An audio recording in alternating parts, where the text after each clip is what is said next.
BJP और RSS के बीच सब कुछ ठीक ठाक नहीं चल रहा है। ये सवाल अब एक बार फिर चर्चा में है। वजह बना है आरएसएस प्रमुख मोहन भागवत का एक ऐसा बयान जिसे सीधे सीधे प्रधानमंत्री नरेंद्र मोदी के रिटायरमेंट से जुड़ा हुआ है। जी हां, मोहन भागवत ने कहा कि 75 साल की उम्र के बाद इंसान को खुद ही किनारे हो जाना चाहिए। ये बयान इसलिए अहम हो जाता है क्योंकि प्रधानमंत्री मोदी इसी साल सितंबर में 75 के हो जाएंगे। गौर करने वाली बात यह है कि खुद बीजेपी ने अपने नेताओं के लिए 75 साल की उम्र सीमा तय की थी। यही कारण था कि लाल कृष्ण आडवाणी और मुरली मनोहर जोशी जैसे बड़े नेताओं को भी साइडलाइन कर दिया गया था। अब सबकी निगाहें इस बात पर है कि क्या यही नियम प्रधानमंत्री मोदी पर भी लागू होगा या उनके लिए पार्टी नियम बदलेगी।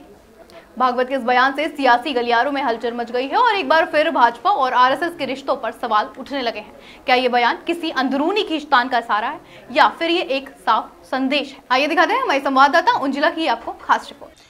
बीजेपी और आरएसएस के रिश्तों में सब कुछ ठीक नहीं चल रहा। यह सवाल अब यूं ही नहीं उठ रहा है। कई मौके पर दोनों के बीच की तल्खियां सार्वजनिक भी हो चुकी।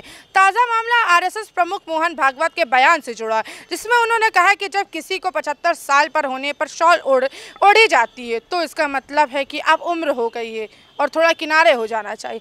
भागवत का यह बयान ऐसे समय पर आया जब प्रधानमंत्री नरेंद्र मोदी सितंबर में 75 साल के होने जा रहे हैं। भाजपा ने खुद अपने नेताओं के लिए 75 साल की उम्र में रिटायरमेंट का नियम बनाया था, जिसके चलते लाल कृष्ण आडवाणी और मुरली मनोहर जोशी जैसे वरिष्ठ नेताओं को सक्रिय राजनीति से बाहर किया गया था। अब सवाल उठ रहा है, क्या यही नियम प्रधानमंत्री नरेंद्र मोदी पर भी लागू होगा या इनमें से बदलाव किया जाए इस नियमों में से।